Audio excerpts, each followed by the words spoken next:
on a mis des programmes d'appui, a mis à la disposition des experts et puis a ça, financé c'est aussi fondamental pour le développement à moyen et long terme du pays.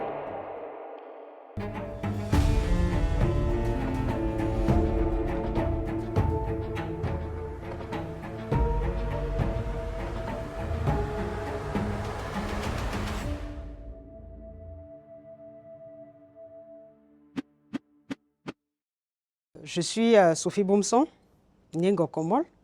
Je suis le chef de division de la réforme budgétaire à la Direction générale du budget du ministère des Finances.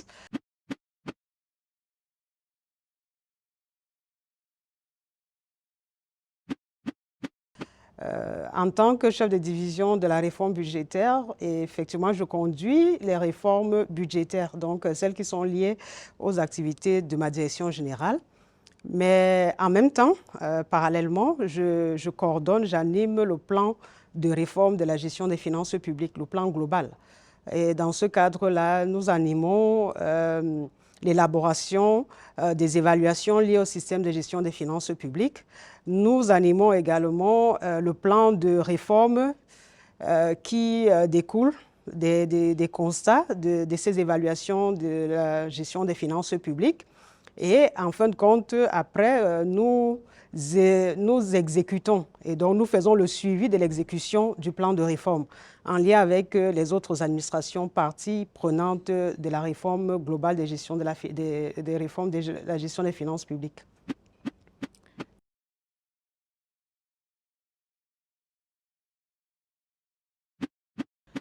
Comme je le disais tantôt, nous préparons le plan de réforme et nous suivons le plan des réformes de la gestion des finances publiques. Et quand on parle de plan global de réforme de la gestion des finances publiques, c'est un plan qui renferme tous les domaines faisant partie du système de gestion des finances publiques. Donc, si je parle ainsi, on parle de la préparation du budget, dont les réformes relatives au processus de préparation du budget, partant de la planification, de la programmation et de la budgétisation.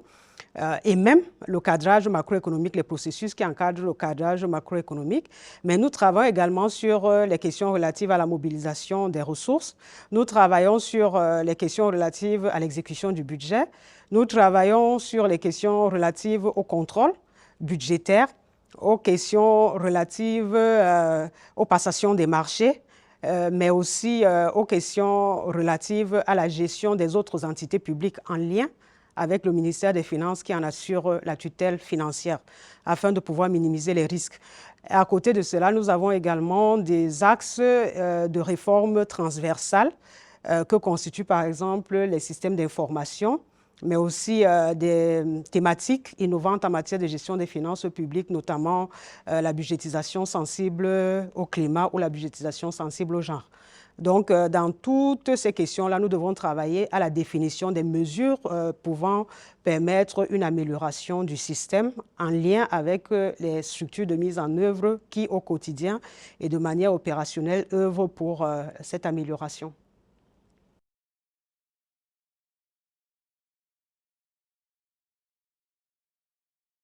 En termes d'initiative, j'espère qu'on se comprend très bien si on peut parler d'initiative. La première initiative, c'est une initiative gouvernementale. C'est le gouvernement du Cameroun parce que ce gouvernement a comme objectif toujours d'aller dans l'amélioration. Donc, on fait la gestion des finances publiques pour accompagner la mise en œuvre efficace des politiques publiques. Donc, le gouvernement, comme toute entreprise, cherche toujours une amélioration de son système allant dans le sens d'une meilleure efficacité. Donc, c'est le gouvernement qui est à l'initiative des réformes de la gestion des finances publiques parce qu'il voit bien qu'il y a des failles, il existe encore des failles dans la plupart des domaines qui le constituent. Maintenant, bien sûr, nous ne travaillons pas en vase clos au niveau du Cameroun, au niveau du ministère des Finances. Nous avons aussi des appuis dans le sens de l'amélioration de nos partenaires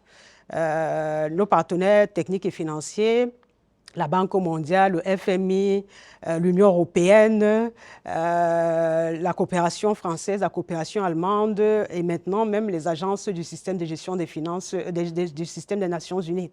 Donc, tous ces partenaires à côté du gouvernement accompagnent la mise en œuvre des réformes, la définition des axes d'intervention et la planification des actions.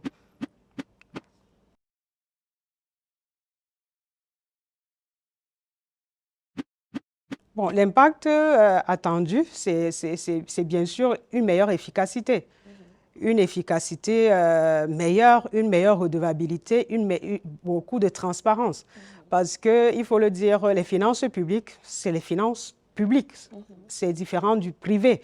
Donc, elles appartiennent au Cameroun, aux citoyens camerounais, au peuple camerounais. Et donc, il a le droit de savoir ce qui se fait.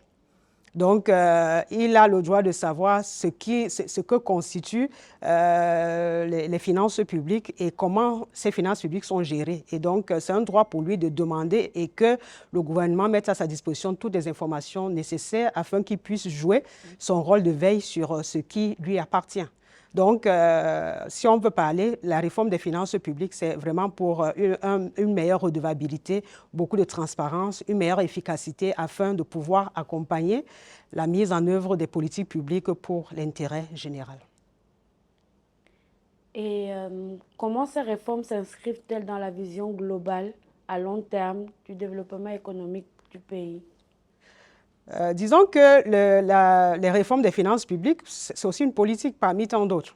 Donc, on a des politiques productives, des politiques en matière d'infrastructure, mais on a aussi des politiques en matière de finances publiques qui sont beaucoup plus institutionnelles. Donc, les finances publiques, la réforme des finances publiques fait partie de ces politiques institutionnelles-là et qui intègrent la stratégie nationale de développement. Ça veut dire que parmi les axes qui doivent accompagner la réalisation, l'implémentation de la stratégie nationale de développement, nous avons la réforme des finances publiques et elle s'intègre vraiment dans les principaux objectifs et les priorités de la SND 30 qui nous accompagne actuellement. Donc, nous sommes là pour accompagner sur le plan des finances publiques la mise en œuvre de la stratégie nationale de développement.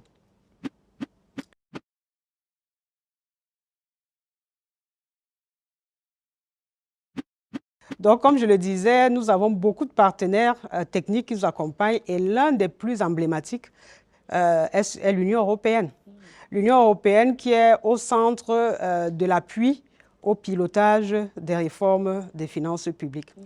Donc, quand je dis pilotage des réformes, c'est que, comme je l'ai dit, je suis chef de division de la réforme budgétaire et c'est mon unité, c'est ma structure qui coordonne l'élaboration des évaluations sur les finances publiques, l'élaboration des plans de réforme, la mise en œuvre des plans de réforme, notamment à travers le pilotage par la plus haute autorité du ministère des Finances, qui est le ministre des Finances. Donc, nous accompagnons le ministre des Finances à piloter les réformes des finances publiques en lien avec les autres administrations des finances publiques.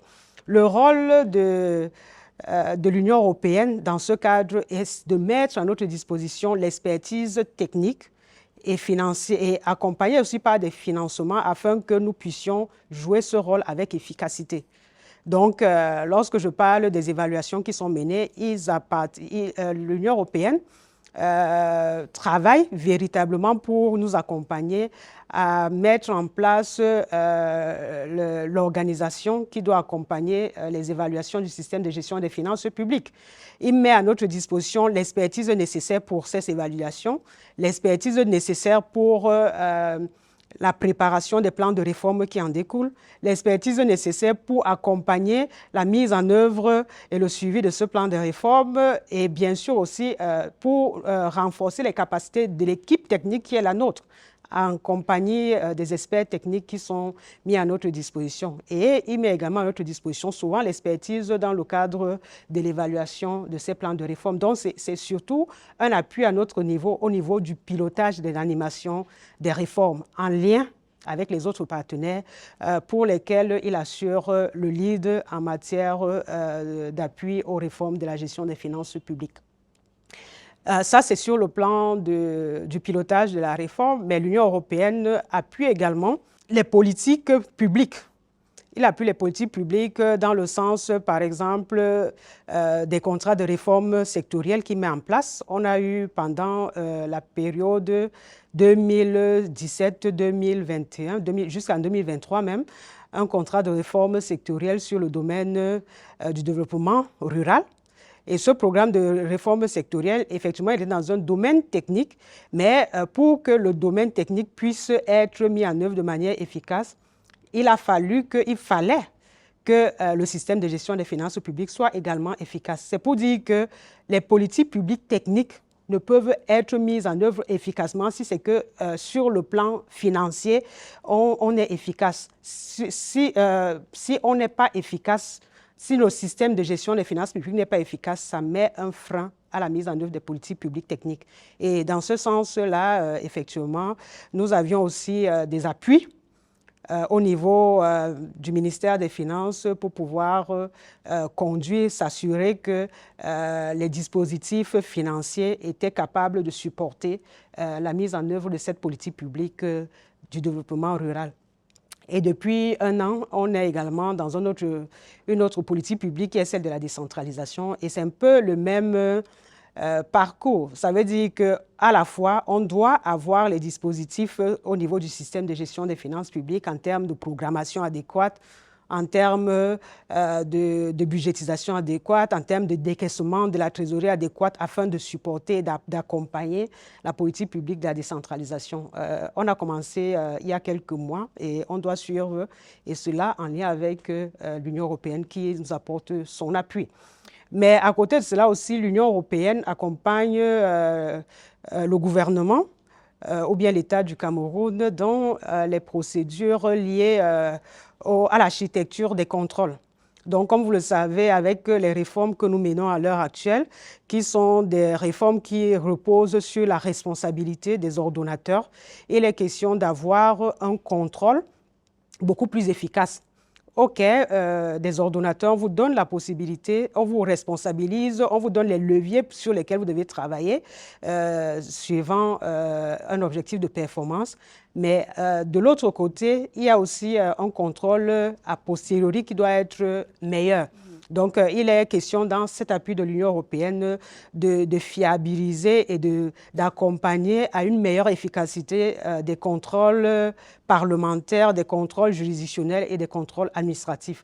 Donc là également, notamment si je peux parler des contrôles, on a bien pu remarquer avec les dernières évaluations qu'il y a eu des évolutions au niveau du contrôle effectué par les organes parlementaires. Et bien entendu aussi au niveau juridictionnel avec le Covid, on a eu au niveau de la Chambre des comptes notamment ces audits de Covid qui ont beaucoup fait parler. Ça, c'était aussi avec l'appui de l'Union européenne. Au niveau du contrôle administratif, autant pour moi, nous travaillons et on a pu déjà apporter une doctrine sur le contrôle interne budgétaire, mais aussi sur les modalités d'exécution du contrôle financier rénové en lien avec la réforme. Donc, sur ces différents appuis-là, en fait, l'UE, en lien avec nous, a quand même identifié les points qui pouvaient permettre une meilleure gestion des finances publiques. Et comme je l'ai dit tantôt, il nous accompagne avec aussi, notamment au niveau de la direction qui est la mienne, par un appui renforcé par la mise à disposition d'une expertise technique, un expert technique perlé qui vient nous voir régulièrement et qui nous accompagne dans les différentes actions qui sont les nôtres. Et on a aussi eu un appui sur l'amélioration de la décentralisation, sur aussi les systèmes statistiques qui doivent être développés et renforcés, mais aussi sur le lien qu'il pourrait y avoir entre le ministère des Finances et les autres administrations financières et les organisations de la société civile. Donc, l'Union européenne a quand même une palette importante d'actions qui sont menées en lien avec le département ministériel qui est le nôtre, le ministère des Finances, le ministère des Finances et les autres administrations en charge des finances publiques pour un système de gestion des finances publiques amélioré.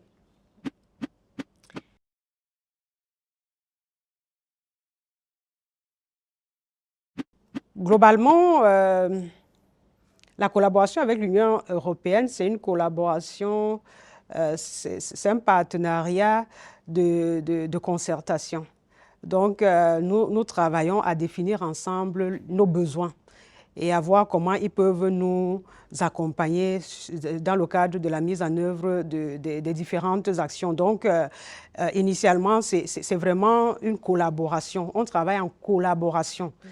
Et bien sûr, l'Union européenne, comme tous les partenaires, peuvent avoir leurs principes, leur organisation, leurs méthodes, leurs stratégies, mais nous discutons en amont.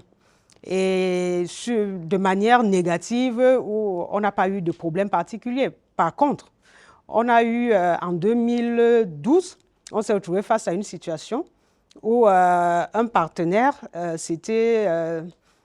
était sorti d'un programme que nous avions avec lui parce qu'il avait clôturé un programme qui devait mener des activités importantes pour nous. Et justement, grâce à cette collaboration, grâce à ces échanges réguliers, grâce à cette confiance qui existe entre l'Union européenne et le gouvernement du Cameroun, nous avons réussi à déconstruire un programme qui avait déjà été défini en lien avec l'Union européenne pour intégrer ce projet qui pour nous était prioritaire. Donc ils ont compris la nécessité et l'apport de ce projet dans les finances publiques. Ils ont déconçu un projet et nous avons pu mener à bien ce projet avec eux. Donc c'est vous montrer un peu le degré de confiance, de collaboration que nous pouvons avoir avec l'Union européenne.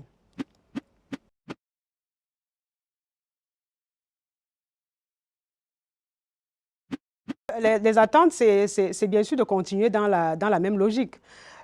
Continuer à travailler ensemble dans la convivialité, mais dans l'efficacité. Souvent, j'ai du mal à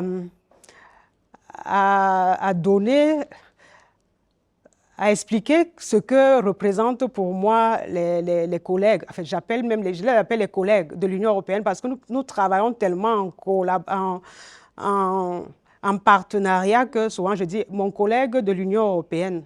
Donc, il y a une certaine convivialité, à la limite, parfois il y a de l'amitié entre ces responsables qui sont nos points focaux et nous. Donc, nous travaillons dans une grande convivialité, dans une grande confiance. Et pour moi, le vœu serait que l'on puisse continuer ainsi, que nous puissions continuer à travailler dans cette collaboration gagnant-gagnant parce que nous gagnons et je pense qu'ils gagnent aussi de leur côté dans cette collaboration de confiance pour le bien des finances publiques du Cameroun. Parce qu'il faut dire que le travail qui est fait par l'Union européenne, ce n'est pas seulement pour l'Union européenne, mais c'est également pour les autres. Ils assurent le lead dans le cadre du groupe du comité finances publiques, du comité multipartenaire et ils travaillent aussi et on travaille ensemble pour qu'il y ait une meilleure concertation avec les autres partenaires techniques et financiers. Donc pour nous, c'est véritablement au-delà de rechercher je ne peux même pas dire une meilleure parce que nous sommes déjà vraiment en symbiose. C'est aussi de les remercier pour cette écoute continuelle, pour cette capacité d'être toujours capable de trouver les solutions à nos difficultés, en fait, tous ensemble, mais de trouver finalement un consensus lorsqu'il peut y avoir comme une possibilité de non-entente.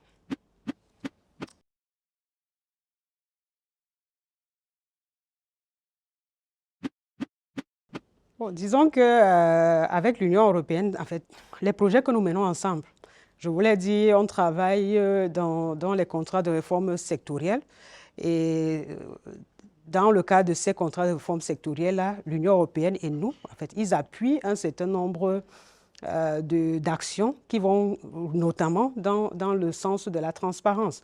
Donc, pour s'assurer, par exemple, que nous avons les sites Internet qui soient disponibles et qui mettent à la disposition des citoyens l'information nécessaire à sa meilleure compréhension des finances publiques et aussi lui permettre de pouvoir avoir l'information qui lui permettra de jouer le rôle de veille qui est le sien. Donc, nous avons les budgets citoyens, ils nous accompagnent dans le développement d'un certain nombre de documents citoyens qui permettraient justement aux citoyens d'avoir toute l'information et sur ce que nous faisons, parce que c'est ça, mais aussi sur l'appui qui nous est donné par l'Union européenne. Donc, nous avons beaucoup évolué là-dessus. C'est pas que c'est eux, parfois c'est pas eux qui nous aident, mais ils nous donnent des indicateurs qui nous permettent de suivre de manière aisée cette évolution en matière de transparence de la gestion des finances publiques.